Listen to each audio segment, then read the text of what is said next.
30 குர்ஆன் 40 குர்ஆன் 1000 குர்ஆன் அடுக்கி வச்சு இவர் போன் வச்சு ஓதிட்டு இருப்பாரு. அதல்ல, அது அழகு இல்ல.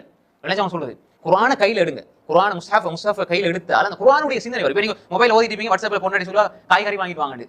இப்போ குர்ஆனை ஓதுவீங்க, காய்கறி யோசனை தான் போகும். அது மாதிரி பொஸ் கோல் எடுப்பாரு. மொபைல் குர்ஆனை ஓதும் போது நீங்க தூக்கி வச்சிருங்க போனை.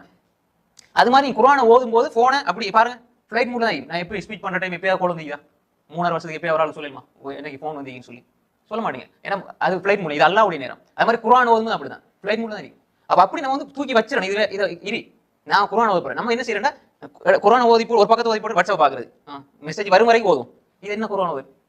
மெசேஜ் வரும் வரைக்கும் கொஞ்சம் அவர் ஏதாவது முக்கியமான வேலை யார்ட்டையா கொடுத்து போட்டு அந்த வார வரைக்கும் குர்ஆன் வருது. அப்ப பாருங்க நம்ம குர்ஆனை எந்த இடத்துல வச்சிருக்கோம். சஹாபாக்கள் குர்ஆன் ஓதல், சஹாபாக்கள் அவங்க வாழ்ந்த குர்ஆன் சுஹபத்தாக எடுத்துக்கொண்டதெல்லாம் எப்படின்னு சொன்னா அவங்களோட முழுத்தீரும் குர்ஆன்ல தான் இருந்தது.